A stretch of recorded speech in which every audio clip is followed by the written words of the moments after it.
আমরা এখন পড়বো হলো হজকিন্স লিম্ফোমা। আম, গতকাল করে ব্রেন টিউমার পর্যন্ত পড়েছিলাম।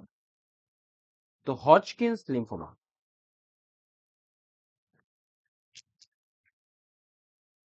বিষয়টা হলো যে হজকিন্স লিম্ফোমা, অবশ্যই দেখো এখানে একটা শব্দ আছে লিম্ফোমা, মানে কি রিলেটেড টু লিম্ফ নোড। এটা ভেরি ইম্পর্টেন্ট, হ্যাঁ, এখান থেকে ভালোই কোশ্চেন হয় দেখছি আমি কোশ্চেন ব্যাংকগুলোতে। তো এই হজকিন্স লিম্ফোমা মানে এটার একটা ইম্পর্টেন্ট বিষয় হলো এখানে এই শব্দটা দিয়ে, লিম্ফোমা শব্দটা দিয়ে বোঝা যায় যে লিম্ফ নোডের কোথাও ক্যান্সার, বিশেষ করে ঘাড়ের পাশে এই জিনিসটা হয়। এই যে দেখো, এই লিম্ফোমাটা বিশেষ করে ঘাড়ের পাশে ফুলে যায় হজকিন্স লিম্ফোমাতে মোস্টলি, হ্যাঁ। এবং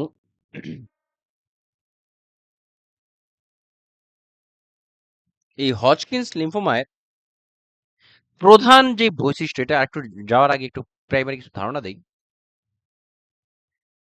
মোস্ট ইম্পর্ট্যান্ট একটা বৈশিষ্ট্য হলো এই এই লিম্ফোমা যাদের হয়, এর ফলে যে এই যে লিম্ফোমা মানে লিম্ফ নোডে যে ক্যান্সার হয়, এই হজকিন্স লিম্ফোমা, এই লিম্ফ নোডে বিশেষ এক ধরনের সেল পাওয়া যায় যেটাকে রেড স্টিনবার্গ সেল বলা হয়। এটা, দাঁড়াও, এটা কোথায় আছে এটা, এই যে, বুঝছো, এই হজকিন্স লিম্ফোমা যে হয়, এই মানে লিম্ফ নোডে বায়োপসি করলে এই প্রেজেন্স অফ রেড স্টেনবার্গ সেল, এই জিনিসটা পাওয়া যায়। এটা ভেরি ইম্পর্টেন্ট একটা ফাইন্ডিংস। মানে কে হলমার্ক যদি আমি বলি, এই জিনিসটা থেকে, এই জিনিসটা প্রায় কোশ্চেনে জিজ্ঞাসা করে, ঠিক আছে। আর এই তোমার আমরা যখন বায়োপসি করে না, বায়োপসিতে এই রেড স্টেনবার্গ সেলটার উপস্থিতি দেখা হয়। যদি রেড স্টেনবার্গ উপস্থিতি পাওয়া যায় তাহলে হজকিন্স, আর যদি না পাওয়া যায় তাহলে নন হজকিন্স, এরকম আর কি, হ্যাঁ। এবার আসি হলো হজকিন্স লিম্ফোমা কি, তাহলে একটু পড়ার চেষ্টা করি। আম, এবং এটা কিন্তু পেইনলেস। এই এই নন হজকিন্স লিম্ফোমা পেইনলেস, কোনো ব্যথা থাকে না, হ্যাঁ। এটা একটু ইম্পর্টেন্ট বিষয়। Malignant neoplasm originating from the clavicle লিভ নোডস, শুরু হয় ক্ল্যাভিকলের এখান থেকে, ওই ঘাড়ের পাশে। মোস্ট প্রিলিভেন্ট ইন অ্যাডোলেসেন্ট, মানে অ্যাডোলেসেন্টদের ক্ষেত্রে এটা খুবই মানে বেশি হয়, যদি হয় আর কি। Cause unknown, maybe from viral illness or chemical exposure, prognosis good with early diagnosis and treatment. Findings কি? enlarged nodes in lower cervical region which are non-tender, firm and movable. আমাদের যা অরিজিনালি আমাদের লিম্ফ নোড কিন্তু নড়াচড়া করে, ধরলে নড়াচড়া করে, হ্যাঁ, মানে নাড়াচাড়া করানো যায়। তো এটা হলেও ওই একই, নাড়াচাড়া করানো, can be movable, non tender, farm. তারপরে রিকারেন্ট ইন্টারমিটেন্ট ফিভার, এবং প্রায় ঘন ঘন পেশেন্টের ফিভার হয়। তারপরে হলো নন প্রোডাক্টিভ কফ, তারপর আছে night sweats, weight loss, malaise, lethargy হয়, প্লুরাইটিস হয়। কারণ হলো যে তোমার প্লুরাইটিস হয় কারণ এই মানে হজকিন্স লিম্ফোমাতে তোমার তোমার প্রচুর ইয়ে বের হয়, কি বলে, হিস্টামিন রিলিজ করে এই হজকিন্স লিম্ফোমাতে। না না, আস্তে আস্তে। তোমার অত না। তো তোমার হজকিন্স লিম্ফোমাতে তোমার আম, তোমার কি বলে, প্রচুর হিস্টামিন রিলিজ হয়, যার ফলে পেশেন্টের প্রচুর আম, কি বলে, অ্যালার্জিক রিয়েকশন হয়, মানে প্লুরাইটিস হয় আর কি, হ্যাঁ।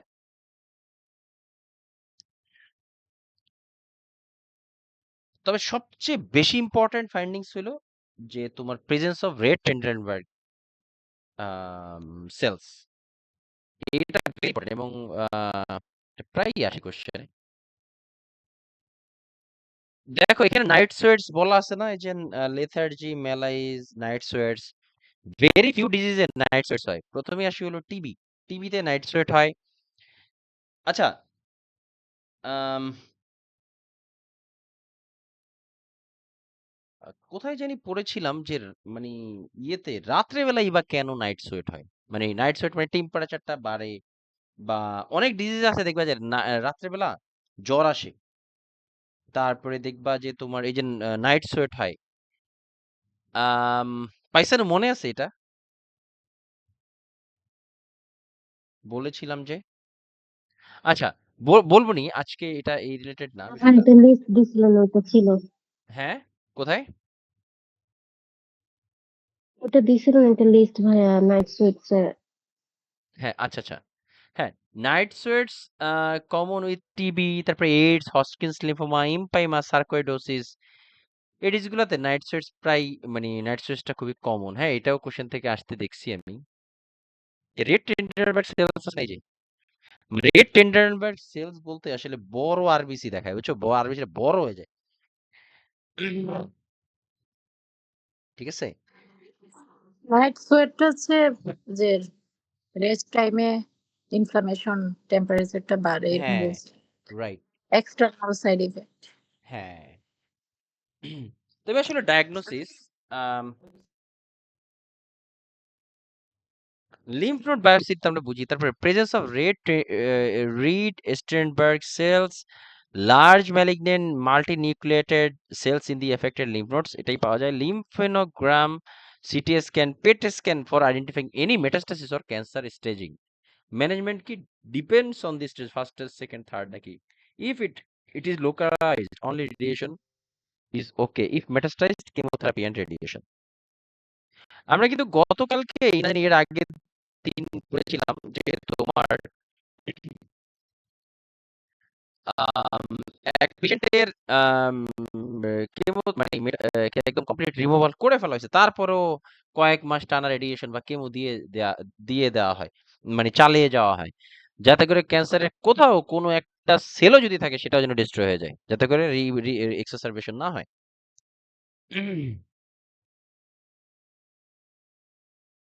এবং এখানে আরো কিছু জিনিস না বললেই নয় যে আম, আমরা অলরেডি, আচ্ছা, ক্যান্সার সম্পর্কে আমরা অলরেডি বেশ কিছু ধারণা পাইছি। আচ্ছা, একটা প্রায় এভারেজ জেনারেল একটা জিনিস বলো তো, ক্যান্সার হলে অ্যাজ এ নার্স হিসেবে এই রেডিয়েশন বা কেমোথেরাপি বা কি বলে, এই যে রেডিয়েশন, কেমো বা সার্জারি, যেই ইয়েগুলাই থাকুক না কেন ক্যান্সার পেশেন্টদের ক্ষেত্রে, আমাদের জন্য অ্যাজ এ নার্স হিসেবে আমরা কোন বিষয়টা সবচেয়ে বেশি গুরুত্ব দিব একটা পোস্ট ক্যান্সার পেশেন্টের জন্য? সবাই এখানে যারা আছে সবাই করছো, বলো তো। অ্যাওয়ারনেস। আর হচ্ছে ওই পেশেন্ট যে কেমোথেরাপি পাচ্ছে তার জন্য আমরা একটা বেজ করতে পারি যে ওই পেশেন্টটাই কেমোথেরাপি পাচ্ছে, তো আইসোলেটেড করা হচ্ছে আর কি, বা আহ, তার সাথে রেডিয়েশন আসছে, তো আমরা যে প্রিকশন ওটা পড়ছিলাম যে 30 মিনিটের বেশি পেশেন্টের কাছে থাকা যাবে না। হ্যাঁ, আচ্ছা, এটা হ্যাঁ এগুলো অবশ্যই। অ্যাওয়ারনেস। তুমি কাছাকাছি একটা জিনিস বলেও আবার রিটার্ন চলে আসছো, একটা জিনিস মিসিং। তুমি যেটা বলছো সবগুলোই ঠিক আছে, আরেকটা ইম্পর্টেন্ট একটা ফাইন্ডিংস আছে এখানে, এভারেজে সবগুলাতেই পাইতেছি আমরা। অন্য কেউ চেষ্টা করো তো। আর ইনফেকশন কন্ট্রোল, হ্যাঁ, ইয়েস, ইনফেকশনের ঝুঁকি। রায়হান যেগুলা বলছে এগুলার সাথে অ্যাড হবে infection control. Infection control is very important for cancer patient, post cancer patient. কারণটা কি, মেইন প্রবলেমটা কি ক্যান্সারের হইলে, ক্যান্সারের মেইন প্রবলেমটা কি, বিষয়টা কি বলো তো লাবণী? কি এমন প্রবলেম এখানে যার কারণে পেশেন্টের পোস্ট ইয়েতে ইনফেকশন কন্ট্রোল, মানে করাটা খুব জরুরি, প্রয়োজন, জরুরি হয়ে যায়? আচ্ছা, লাবণী ইমিউন সাপ্রেসড থাকে। ইমিউনিটি সাপ্রেস, বলো। ইমিউনিটি সাপ্রেস থাকে, এই কারণে ইনফেকশন হওয়ার অনেক বেশি চান্স থাকে, ইয়েস, যে কারণে অবশ্যই, কন্ট্রোল করা খুবই অবশ্যই। দরকার, আইসোলেশন রুমে রাখা লাগবে। ইয়েস, অবশ্যই পেশেন্টের ইমিউনিটি সাপ্রেস থাকে, এবং পেশেন্টের বিশেষ করে বোন ম্যারো ডিপ্রেস থাকে, বুঝছো? আর বোন ম্যারো ডিপ্রেসড হলে all the blood count depress থাকে, যার ফলে ওই রিলেটেড যেই ফাইন্ডিংস গুলা থাকে সবগুলাই তোমার পেশেন্টের কি বলে, পেশেন্ট শো করে, আই মিন কেমোথেরাপি দিলে ভাইয়া ওই যে ডিএনএ আরএনএ এগুলোও হ্রাস পায়, হ্যাঁ, মানে এগুলোও কমে যায়। জি। আর তো দেখা, ডিএনএ আরএনএ হ্যাঁ, কমলে পিউরিন বাড়ে, তখনই ইউরিক অ্যাসিড হয়ে অ্যাকুইট কিডনি ডিজিজ এই সেই। জি। আর আরেকটা জিনিস হইলো যে তোমার ইনফেকশন কন্ট্রোল রিলেটেড বেশিরভাগ টপিক দেখবা এটার জেনারেল ম্যানেজমেন্ট হিসেবে ইনফেকশন কন্ট্রোলটা বেশি প্রায়োরিটি পায় এটার। হ্যাঁ, এটা সবগুলাতে মোরলেস এরকমই পাওয়া।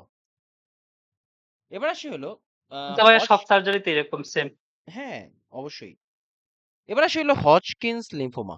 এটাও তোমার ওই কি বলে related to lymph node, similar to Hodgkin's but may originate from lymphatic tissue in various locations in the body such as GI tract। এই হজকিন্স লিম্ফোমাটা সরি হজকিন্স লিম্ফোমা আমরা কিভাবে বলবো, যদি সেখানে রেড স্টেনবার্গ সেল পাওয়া যায় তবে সেটা হজকিন্স লিম্ফোমা। আর নন হজকিন্স কি, যেখানে রেড স্টেনবার্গ সেল পাওয়া যায় না, এটাই। তবে আমরা হজকিন্স লিম্ফোমাতে একটা জিনিস দেখছি যে এটা আমাদের ঘাড়ের পাশে থেকে শুরু হয়, এটা যে কোনো জায়গা থেকে শুরু হতে পারে, তবে বিশেষ করে জিআই ট্র্যাক্ট, ওভারি, এইসব তারপরে সিএনএস এগুলাতে বেশি হয়। আর্লি মেটাস্টাসিস এর ফাইন্ডিংস কি depends on the site and extent of involvement, rapid onset and progression may have advance disease at diagnosis.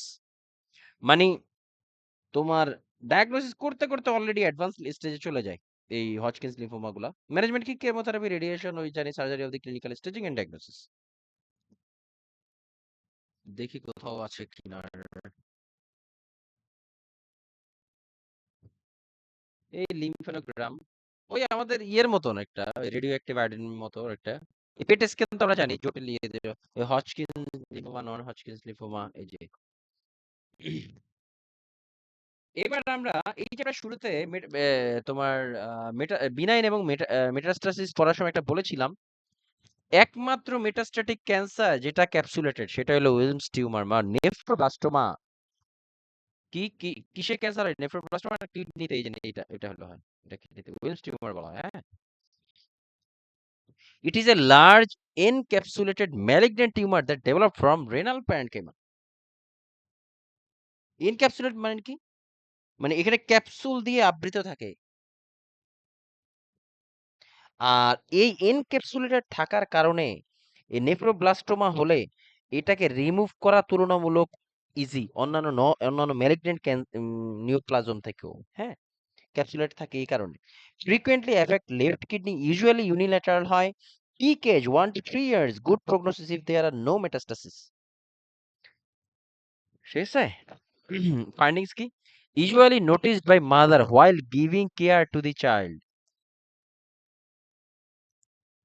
Farm non tender mass confined to one side.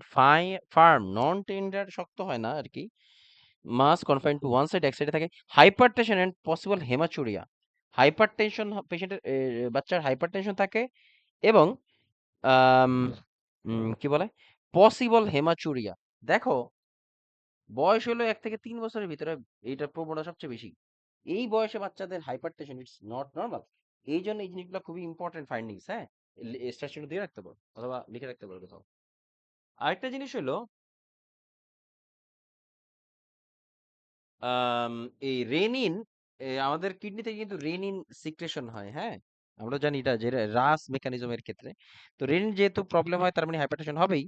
তারপর possible hematuria, কারণ এটা কিডনির ভিতরে hematuria হবে, এটাও ইউরিনার অবশ্যই কমে যাবে, কারণ টিউমার যখন বড় হয়ে যায় কিডনি এর ফিল্ট্রেশন রেট কমায় দেয়, সিম্পল।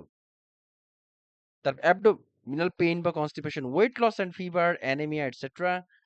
ডায়াগনোসিস কি কি ইন্ট্রাভেনাস পাইলোগ্রাম, ওই যে আহ, এই যে ভেইনের ভিতরে তোমার আয়োডিন ডাই দিয়ে দেওয়া হয়, তাহলে ওই কিডনিতে ওইটা যখন আস্তে আস্তে গিয়ে গিয়ে কিডনির দিকে যায় তখন তোমার এই ইয়ে হয়, কি বলে কিডনির ওইখান দিয়ে ফিল্টার হতে পারে না, তখন কিডনির ওই টিউমারটাকে অনেক ইজিলি দেখায় আর কি, সাদা অধক্ষেপের মতো পড়ে যায় ওইখানে।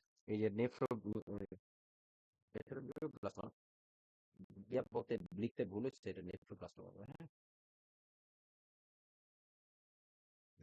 এবার আসি হলো ম্যানেজমেন্ট কি। আচ্ছা, এখানে আরেকটা জিনিস বলে দেই, এই যে ইন্ট্রাভেনাস পাইলোগ্রাম মানে আইভিপি ইনজেক্ট করা হয়, এখানে যে ডাইটা ইনজেক্ট করার পর এই যে এক্সরে করা হয় না, এরপর কিডনি কতটুকু ডাই বের করে দিতে পারলো সেটার উপরে ভিত্তি করেই তোমার এটা ডায়াগনোসিস করা যায়। তবে এটা ডায়াগনোসিসটা আমারই ম্যাটার না, ম্যানেজমেন্ট একটু দেখি। নেফ্রেক্টমি করা হতে পারে এবং adrenalectomy perform within 24 to 48 hours of diagnosis. Post surgical radiation and chemotherapy for higher stages, যদি বেশি স্টেজ আগে যায় মানে 4 স্টেজে চলে যায় তাহলে কিন্তু রেডিয়েশন কেমো দিতে হইতে পারে। নার্সিং কেয়ার কি? Do not palpate abdomen sign at bedside, yes, and no biopsy. লিখে রাখো অবশ্যই পাশে, do not palpate abdomen and no biopsy sign at bedside, important. কেন?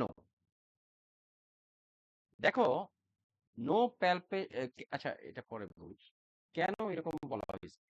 আমরা অলরেডি বলেছিলাম যে কিডনি এই মেটাস্টেটিস কেন হয়? কারণ মেটাস্টেসিস ক্যান্সার গুলা তোমার কোনো ক্যাপসুলেটেড থাকে না, একমাত্র ওয়েলস টিউমারটাই ক্যাপসুলেটেড, এর আবৃত থাকে চারপাশে। এখন তুমি যদি প্যালপেট করতে যায় এই আবরণী ফাটায়া ফেলো বা কিডনির উপরে চাপ দিয়ে কিডনির এই ভিতরে যদি সব ভেঙে ফেলো, তাহলে কি হবে? মনে আছে টিউমার লাইসিস সিনড্রোম? মনে আছে নাকি কারো? মনে আছে ভাই। ইয়েস, অবশ্যই মনে থাকতে হবে, এটা ভেরি ইম্পর্টেন্ট, মানে অনকোলজিক ওই যে ইমার্জেন্সি। হজকিং হলো এক জায়গায় এক গুচ্ছ করে থাকা আর কি, মানে হুম, জড়ো হয়ে থাকে আর কি। জি। আর প্যালপেটের ক্ষেত্রে আমি যেটা বলতে চাচ্ছিলাম যে যখনই তুমি প্যালপেট করবা, তো প্যালপেট করলে ওইটা ফেটে যেতে পারে, উইন্স টিউমারটা ভেঙে গিয়ে এই টিউমারের ভিতরের যে সাবস্টেন্স গুলো এগুলো আমাদের ব্লাড সার্কুলেশনে মিশে সিরিয়াস হাইপার ক্যালেমিয়া, এই ইলেকট্রোলাইট ইমব্যালেন্স করে পেশেন্ট মারা যেতে পারে। হ্যাঁ, এই জন্য কখনোই, এটা ভেরি ইম্পর্টেন্ট, এটা অনেকবার আমি পাইছি কোশ্চেনে। Handle carefully when bathing or giving care to the child. আচ্ছা, এই অবশ্যই এটা তো জানি আমরা, এই মোটামুটি। আরো যে কন্ডিশন আছে, যে কন্ডিশন গুলাতে প্যালপিটেশন অ্যাবসলিউটলি কন্ট্রাইন্ডিকেটেড, কোনটা? Abdominal aortic aneurysm, triple A, মনে আছে? যে তোমার আমাদের গ্রেট অ্যাওর্টার দিকে অ্যানিউরিজম হলে, মানে অ্যানিউরিজম মানে কি? যখন ভেসেলের লাইনিং এপিথেলিয়াম উইক হয়ে যায় তখন একটা আউট পাউচ তৈরি হয়। আর এই কন্ডিশনে যদি তুমি ইয়ে দিতে যাও, মানে প্যালপেট করতে যাও, যেটা অ্যানিউরিজম হয়ে থাকলে ওই জায়গাটা রাপচার, বার্স্ট হয়ে যায়, ওই যে বেলুন যেমন হঠাৎ একটা কিছু দিয়ে গুঁতা দিলে বার্স্ট হয়ে যায়, এরকম বার্স্ট হয়ে যেতে পারে এবং সিরিয়াস লেভেলের ইনজুরি হয়। অ্যাওর্টিক অ্যানিউরিজম যদি রাপচার হয়, পেশেন্ট ডাই, মাস্ট, মরে যাবে যদি হসপিটালে। আসলে এত তাড়াতাড়ি করাও যায় না এত কিছু। তাহলে Wilms tumour can spread the encapsulated tumour cells, splenomegaly, risk of rupture, তারপরে সাসপেক্টেড অ্যাবডোমিনাল টর্মা। কেন এগুলাতে করা হয় না প্যালপিটেশন? কারণ worsen the trauma with more risk of bleeding. তারপর অ্যাপেন্ডিসাইটিস, রিস্ক অফ রাপচার। ধরো অ্যাপেন্ডিসাইটিস হয়েছে, প্রচন্ড ব্যথা, হঠাৎ করে ব্যথা কমে গেল, এটাও কিন্তু রাপচার ইন্ডিকেট করে। তুমি প্যালপিটেশন করো নাই, বাট পেশেন্ট প্রচন্ড ব্যথা বলতেছে, তারপর একটু বলতেছে ব্যথা নাই, ভালো হয়ে গেছে, এটা কিন্তু ভালো না, this not a good sign. এইটা তোমার ইন্ডিকেট করে, আম, কি বলে, অ্যাপেন্ডিসাইটিস রাপচার ইন্ডিকেট করে। হ্যাঁ, তাহলে নো প্যালপিটেশন কোন কন্ডিশনে প্যালপেট করা যাবে না? Abdominal aortic aneurysm, Wilms tumour, splenomegaly, suspected abdominal trauma, appendicitis etcetera. এবার আসলে neuroblastoma. It is highly malignant tumor that develop from embryonic neural crest tissue. It may arise anywhere along the craniospinal axis, usually from the adrenal gland. It is called silent tumor. It shows early metastasis and would have spread the time it is diagnosed. যদি এটা আমি খুব একটা পাই নাই, just একটা জেনে নাও যেরকম একটা নিউরোনেরও একটা এরকম ক্যান্সার আছে, নিউরোব্লাস্টোমা বলা হয়।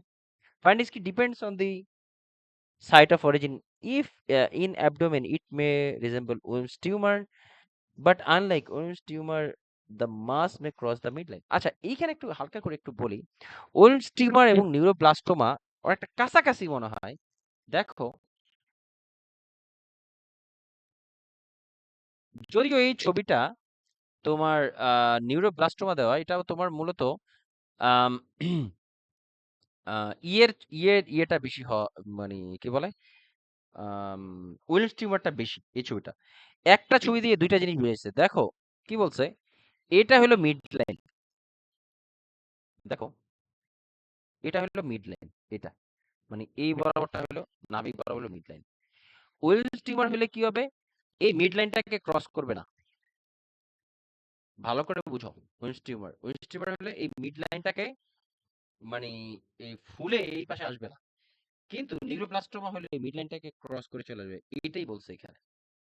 ঠিক আছে, এই এই চিত্র দ্বারা এটাই এই যে ডট ডট দেওয়া এটা দিয়ে মূলত এই বোঝানোর চেষ্টা করছে। It is called silent tumour, it shows early ওয়েলস্টিমারে মেটাস্টেসিস। তো এক ওয়েলস্টিমারে তো পাশে লেফট কিডনি লেখা আছে। লেফট কিডনি, সেটাই তো বললাম, মানে লেফট কিডনি। তাহলে তো এটা তো মিড লাইনে হয় না তো। মানে এটাই তো বল, এই যে দেখো, depends on the site of origin. If in a মানে টিউমার বড় হলে তোমার এই এই ফুলে যাওয়াটা মানে বাড়তে বাড়তে মানে কি বলে মানে উইলস টিউমারে কখনোই মিড লাইন ক্রস করবে না, আর নিউরোব্লাস্টও এটা ক্রস করে যায়, এটাই বললাম আর কি। Depends on the site of origin. If in abdomen it may resemble Wilms tumour, এটা দেখতে নিউরোব্লাস্টোমাটা দেখতে অনেকটা উইলস টিউমারের মতো দেখায়, but unlike Wilms tumour the mass may cross the mid line. বাট নিউরোব্লাস্টোমাতে কি হয়, ওই যে মিড লাইনটা দেখালাম না মাত্র, এই যে মিড লাইন এটা ক্রস করে এতগুলো ফুলে, এই যে দেখো এই যে এটা যেহেতু এক সাইডে হয়, যেকোনো এক পাশে হয়, মানে উইলস টিউমার যেকোনো এক সাইড ফুলে, এই সাইড ফুলে, ঠিক আছে, এই সাইড ফুলে, এবং এটা মিড লাইন কখনোই ক্রস হয় না। কিন্তু নিউরোব্লাস্টোমাতে তোমার এই মিড লাইন ক্রস করে চলে আসে, এটাই বলে দিয়েছে। এক ছবিতে দুটো জিনিস দেখা গেছে। ফাইন্ডিংস কি depends on the site of origin. আচ্ছা, একই জিনিস। তবে ইনক্রিজ অ্যাবডোমিনাল গার্ড, যেটা মাত্র দেখলাম।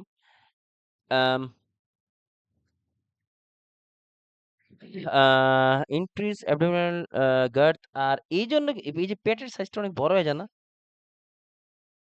এই জন্য এটা আরেকটা জায়গায় পাইছিলাম, ক্যাপলানে খুব সম্ভবত, যে এই যে মানে আম, মানে বাচ্চা যখন এই নিউরোপ্লাস্টোমা যদি হয়ে থাকে, বাচ্চার প্যান্ট অনেক টাইট হয়, এরকম পাইছিলাম যে এই পেটের সাইজ যে বড় হয়ে যায়, এই জন্য টাইট প্যান্ট টাইট হয়ে যায়, এটা একটা সাইন নিউরোপ্লাস্টোমার, বুঝছো? এরকম পাইছিলাম একটা জায়গায়, কারণ পেট বড় হয়ে যায়, প্যান্ট পরলে টাইট হয়ে যাবে, এরকম আর কি। হ্যাঁ, symptoms may be related to compression of the adjacent tissue বা organs like urinary frequency, তারপর anorexia, weight loss, pallor, etc. Lymphadenopathy, irritability, weakness.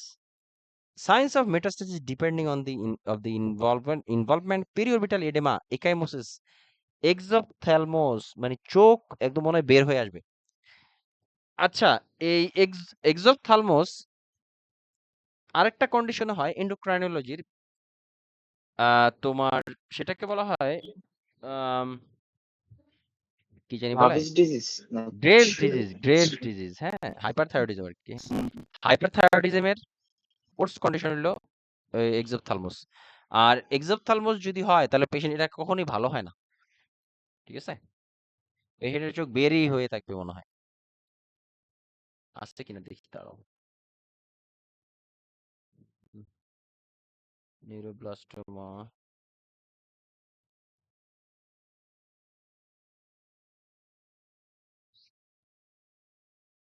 আচ্ছা নাই, এখানে নাই ছবিটা, যাই হোক।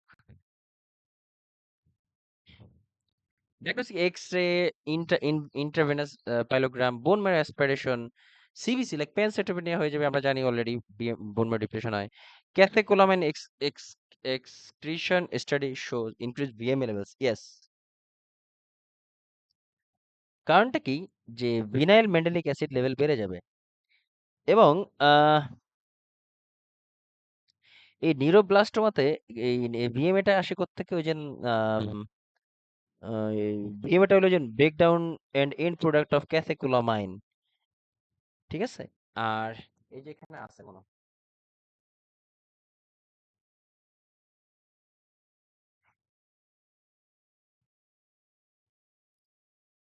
এই যে ক্যাথেকোলামাইন লেভেল, এই catecholamine level test, catecholamine includes epinephrine, norepinephrine বেড়ে যায়।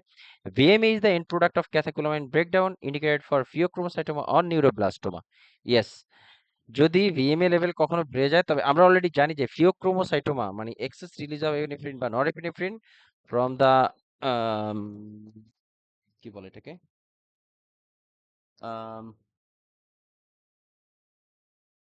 এটাকে কি বলে, indicated for pheochromocytoma or neuroblastoma. এই যে ফিওক্রোমোসাইটোমা হলো excess release of epinephrine, norepinephrine from kidney. আর আরেকটা হলো নিউরোব্লাস্টোমা। আচ্ছা, ফিওক্রোমোসাইটোমাতে একটু অফ টপিকে যাই একটু। ফিওক্রোমোসাইটোমাতে কোন ধরনের ড্রাগ ব্যবহার করা হয়? কার্ডিওভাস্কুলার একটু টান দিই, বলো তো। ভেরি ইম্পর্টেন্ট কিন্তু এই কোশ্চেনটা। সবাই এখানে রুনা বাদে সব আর রাত্রি বাদে রুনা মনে হয় ছিল। সবাই পারার কথা, বলো তো। ওই যে ভাই নরএপিনেফ্রাইন যেগুলো আর কি, ওই যে বিপি ভেসোডাইলেটর। ভাইয়া ওই যে বিপি লোয়ারিং ড্রাগ ভেসোডাইলেটর। রাইট? এইভাবে বললে তোমরা পাস করতে পারবা? সবই তো বিপি লোয়ারিং ড্রাগ, সবই তো অ্যান্টি হাইপারটেনসিভ ড্রাগ। আমি বলছি স্পেসিফিক কোন ধরনের ড্রাগ ব্যবহার করা হয় ফিওক্রোমোসাইটোমাতে?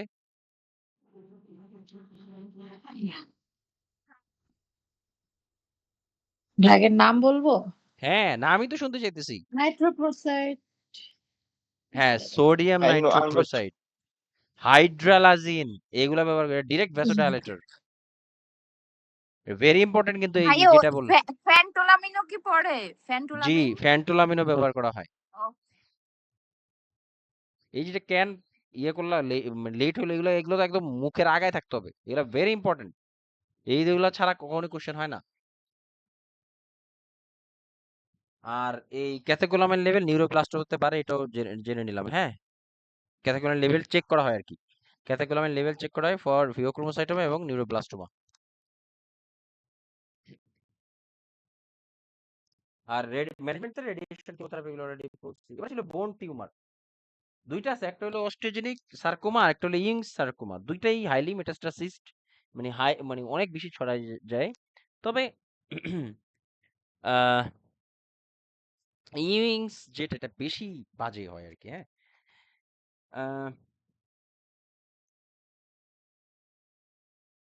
বোন টিউমার প্রথমে আসে হলো ক্লাসিফাইড, এবং বোন টিউমার সাধারণত মেটাস্টাসিস হয় না। মেটাস্টাসিস হলে এটা মূলত লাংসে মেটাস্টাসিস হয়। এটা এই ইনফরমেশনটা একটা ইম্পর্টেন্ট, কোন একটা জায়গায় পাইছিলাম আমি, দেখে মনে নেই। এই বোন টিউমারটা যখন মেটাস্টাসিস হয়, এটা সাধারণত লাংসের দিকে মেটাস্টাসিস হয়। হ্যাঁ, classified into osteogenic and Ewing sarcoma.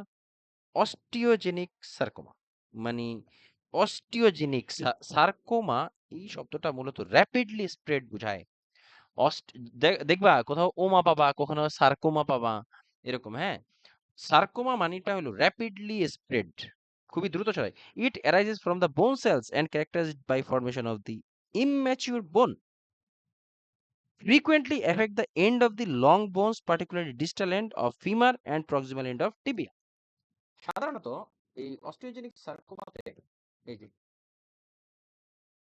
দেখো, এই অস্টিওজেনিক সার্কোমাতে লং বোন গুলার এন্ড সাইড গুলাতে বেশি এটা এফেক্ট করে, বিশেষ করে তোমার ডিস্টাল পার্ট অফ ফিমার এবং proximal part of tibia. Lungs are frequent sites of metastasis, এ মাত্র যেটা বললাম, ঠিক আছে, মাত্রই বললাম। ফাইন্ডিংস কি? ইনসিডাস পেইন, মানে ধীরে ধীরে ব্যথা হয় এবং সিরিয়াস লেভেলের ব্যথা হয়। হ্যাঁ, টেন্ডারনেস অনেক শক্ত থাকে। লিমিটেশন অফ মুভমেন্ট, ব্যথা তো ইয়ে করতে পারবে না। ওয়ার্ম টু টাচ, যেদিকে এই ইয়েটা হয়, সার্কোটা হয়, এদিকে গরম থাকে। প্যাথোলজিক্যাল ফ্র্যাকচার, এটা কি ব্যাখ্যা বলতে হবে কেন প্যাথোলজিক্যাল ফ্র্যাকচার?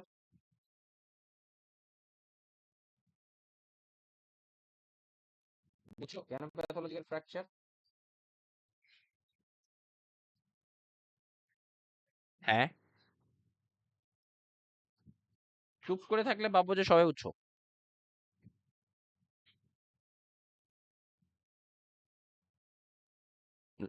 এই সাদিয়া আছে এখানে?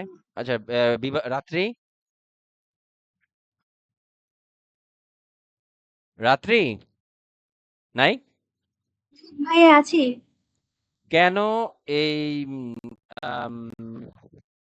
অস্টিওজেনিক সার্কোমায় প্যাথোলজিক্যাল ফ্র্যাকচার হয়? ফাইনিস্ট কেন বলছে এই কথাটা? বুঝতেছো এই লাইনটা? আচ্ছা, মানলাম তুমি ক্যালসিয়াম বুঝতেছো না। কম, হ্যাঁ, তোকে বলো। ভিটামিন ডি ডেফিসিয়েন্সি হয় আর কি, মানে ক্যালসিয়াম লেভেল কমে যায়। হ্যাঁ, অবশ্যই। দেখো, মানে আহ, যেটা হচ্ছে মিথ্যা না, মানে একটু ডিপ যাচ্ছিলাম আর কি কথাটা। ভেরি সিম্পল, আমরা এর আগে জানি আমাদের বোনসের জন্য কি দরকার? ক্যালসিয়াম, তাই না? এখন বোনস যেদিকে নিজেই দুর্বল, সে ক্যালসিয়াম অ্যাবজর্ব করবে কিভাবে? ক্যালসিয়াম, ভিটামিন ডি এগুলা ২ টাই কমে যায়। যার ফলে বোনস এর ভিতরে ফাঁকা অস্টিওপোরোসিস হয়ে যায়। এইজন্য এখানে অস্টিওজেনিক কি বলে প্যাথোলজিক্যাল ফ্র্যাকচার হয়। রাত্রি মনে হয় তখন ছিলা কিনা আমার এক্সাক্টলি মনে আসছে না। আমরা কি জানি যে রাত্রি যে ক্যালসিয়াম, ভিটামিন ডি এবং ক্যালসিয়াম ২ টাই একই রকম ভাবে অ্যাবজর্পশন হয়। ভিটামিন ডি করলে ক্যালসিয়াম কমে যাবে, ক্যালসিয়াম করলে ভিটামিন ডি কমে যাবে। Vice versa. সমানুপাতিক আরকি, হ্যাঁ? একটা কমলে অটোমেটিক আরেকটা কমে যাবে। বাকিরা তো বুঝছো। তুমি তো অনেকদিন গ্যাপ ছিলা এইজন্য হয়তো একটু প্রবলেম হতে পারে। তো আরেকটা হলো ভাই ওই যে ফসফেট। হ্যাঁ, ফসফেট। ইয়েস। ধরেন টিমোলাইসিস সিনড্রোমে কিন্তু হাইপার ফসফেটেমিয়া হয়, কিন্তু ক্যালসিয়াম হাইপোক্যালসিমিয়া হয়। যে বুঝি নাই ফসফেটকে কোনটা? বাইন্ড করার জন্য ক্যালসিয়াম কমে যায়। টিমোলাইসিস সিনড্রোমে হ্যাঁ, পটাশিয়ামও বাড়ে আবার ফসফেটও বাড়ে, কিন্তু ক্যালসিয়াম কমে যায়। ইয়েস। ক্যালসিয়াম কারণ কমে ওই যে যায়, রাইট। ক্যালসিয়ামকে বাইন্ড করার জন্য ক্যালসিয়াম শেষ হয়ে যায়। জি। তো এরপর আসলে ম্যানেজমেন্ট এরকম মিলায় আসলে পড়তে হয়। তারপর ম্যানেজমেন্ট কি? ম্যানেজমেন্ট হলো যে লিম্ব প্রসিডিউর মানে হলো মানে এটা মূলত করা হয় হলো টু সেভ দ্য লিম্ব। মানে হলো যে দেখো এই এই অস্ট্রেলিয়া সার্কো এটুকু যদি কেটে না ফেলে এইটা পুরা বোনসকে ডিস্ট্রয় করে দেবে। তার চেয়ে এটুকু কেটে ফেলে পুরো হোল বোনকে রক্ষা করা। এটাই হলো salvage limb salvage procedure. Amputation, radiation, chemotherapy এগুলো তো তোমরা জানোই বুঝোই। এখানে আর আহামরি তেমন কিছু বলার নেই। এবার আসলে ইউইং সার্কোমা মোস্ট ডেডলি আর কি তুলনামূলক মানে দুইটাই খারাপ বাট ইউইং সার্কোমা একদম বোন ম্যারোতে প্রবলেমটা তৈরি হয়। হ্যাঁ, start from bone marrow. Ewing sarcoma মানে একদম বোন ম্যারো থেকে ক্যান্সার শুরু হয়। Primary tumour arises from cells in the bone marrow. Femur is the most frequent affected site, more common in males between 5 to 15 years. Lungs are frequent sites of metastasis একটু আগে বলছিলাম। 1/3 of the patients may have metastasis at time of diagnosis. এটা এতটাই ধীরে হয় যে তোমার 3 ভাগের 1 ভাগ রোগীরাই ধরা পড়তে অলরেডি মেটাস্টেসিস হয়ে যায়। ফাইন্ডিংস কি pain and swelling, palpable mass, তারপর হলো may be tender, warm to touch, high management high dose of radiation, chemotherapy, surgery etcetera.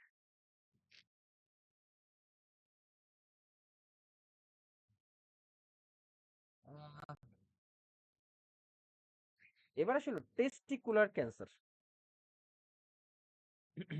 O chapter তো শেষ। আরে এই ফিমারে হয় বেশি। এবার আসলে টেস্টিকুলার ক্যান্সার, টেস্টিকলে যখন ক্যান্সার হয়, হ্যাঁ, তো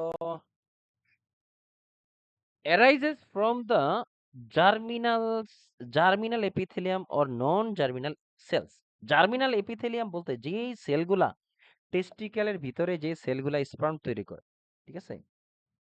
আর নন জার্মিনাল সেল যারা হলো টেস্টোস্টেরন তৈরি করে, হ্যাঁ, এটা আমাদের একটা হরমোন, এটা আমরা জানি, ছেলেদের খুবই গুরুত্বপূর্ণ। মানে হাই কোয়ালিটি স্পার্ম উৎপাদনের জন্য নন জার্মিনাল সেলের ফাংশনটা জরুরি, হ্যাঁ। তো arises from the germinal epithelium or non-germinal cells. Peak age is 15 to 40. Cure rate is 90% with early diagnosis. Frequent site of metastasis including এটাও তোমার লাঙে বেশি মেটাস্টেসিস হয়, লিভার, বোন এন্ড অ্যাড্রেনাল গ্ল্যান্ডস। প্রিভেনশন কি? Monthly testicular examination in all men starting from puberty. এবং এই প্রিভেনশনটা প্রায় পরীক্ষায় আসে, এটা আমি অনেক জায়গায় পাইছি, এটা ইম্পর্টেন্ট আছে, হ্যাঁ। Maybe performed on a specific day of each month. ওই এটা অনেকটা ব্রেস্ট ক্যান্সারের মতো যে কি বলে পিরিয়ডের পরে কয়েকদিন পরে তোমার ব্রেস্ট চেক করে যেরকম এরকম আর কি। আর এটা হলো তোমার মান্থলির যে কোনো একটা স্পেসিফিক ডেতে চেক করে, মানে চেক করা হয় আর কি। Ideally performed after a warm shower when the skin of scrotum is most relaxed. Yes, সবচেয়ে ভালো হয় যদি গরম পানিতে শাওয়ার করার পরে দেন চেক করা হয়, তবে এটা মানে ইজিলি আইডেন্টিফাই করা যায়, তখন স্ক্রুটাম বা এবং মাসেলগুলো অনেক রিল্যাক্স থাকে এই জন্য। Testicle should be smooth, oval shaped and firm, এটা হলো নর্মাল। এই ideally performed after warm shower না, এটাও কোশ্চেনে পাইছি, একদম হুবহু লাইনটা পাইছি। ফাইন্ডিংস কি? Hard lump in the size of a pea is a warning sign. Yes,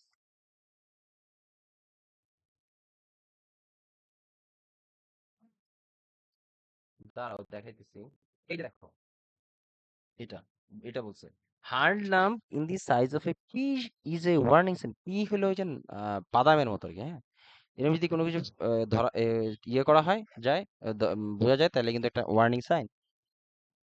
ডালে কিন্তু lower abdomen or in the groin, খুবই হালকা ব্যথা লোয়ার অ্যাবডোমেন বা গ্রোইনের এখানে। Painless testicular swelling, painless testicular swelling থেকে enlargement or tenderness of breast etcetera. Management কি কেমোথেরাপি, রেডিয়েশন, এটা তো আমরা জানি, সার্জারি, তারপর ডিসকাস সেক্সুয়ালিটি বা রিপ্রোডাক্টিভ অপশনস এটসেট্রা। সার্জারি ওই হয়তো বা ইউনিল্যাটারাল অর্কিডেক্টমি, এই তো এভাবেই করা হয়। আচ্ছা, কেন enlargement of tenderness of breast, এটা কেন? কারণটা হলো যে তোমার ওই যে হরমোনাল লেভেল চেঞ্জ হয়ে যায় না, টেস্টোস্টেরন লেভেল, মানে আমাদের এই টেস্টিস থেকে অ্যান্ড্রোজেন টেস্টোস্টেরন এগুলা কিন্তু রিলিজ পায়, হ্যাঁ। এই যে এদের একটা তোমার তারতম্য, মানে অ্যাবনর্মাল ইয়ে হয়ে যায়, লেভেল হয়ে যায়, এর ফলে এর ফলে যে আমাদের ব্রেস্ট অ্যান্ড্রোজেন কমে এনলার্জমেন্ট হয়। এস্ট্রোজেন বাড়ে। হুম, অ্যান্ড্রোজেন কমে যায়, এস্ট্রোজেন বেড়ে যায়, হ্যাঁ। হুম। তারপরে হলো এই তো, আর এখানে তো চলো আমরা একটু দেখি স্লাইডগুলো। টেস্টিকুলার ক্যান্সার দুই প্রকার, একটা হলো সেমিনোমা, মানে from the germinal epithelial cells, মানে যেটা তোমার স্পার্ম প্রডিউস করে, এখানেও হতে পারে, এটাকে সেমিনোমা বলা হয়। আর নন সেমিনোমা যারা টেস্টোস্টেরন প্রডিউস করে, লাইক নন জার্মিনাল সেলস, একটু আগে বললাম। আরেকটা আছে, এই টেস্টিকুলার ক্যান্সার হতে পারে কাদের, গেস করতে পারবা? ক্রিপ্টোকিডিজম, অথবা ওই যে মানে ১ বছরের ভিতরে টেস্টিকুলার যদি না নামে, ওটা হলো ক্রিপ্টোকিডিজম, আর একটা হলো এইচআইভি পেশেন্টদের। আসলে আমার না অনেক সময় হাসি লাগে, বুঝছো? যার এইচআইভি হইছে তার ক্যান্সার দিয়ে আসলে কি হবে, তাই না? আমার কাছে এরকম মনে হয়, মাঝে মাঝে বলি, বাট আমার কাছে নিজেরও অবাক লাগে। ওই যে গাইনোকোমাস্টেসিয়া যেটা বললাম, মানে ব্রেস্ট কেন হয়, due in testicular cancer due to change in hormonal level. কারণটা কি, এখানে অ্যান্ড্রোজেন লেভেল কমে যায় এবং এস্ট্রোজেন লেভেল বেড়ে যায়। এই ছিল ক্যান্সার।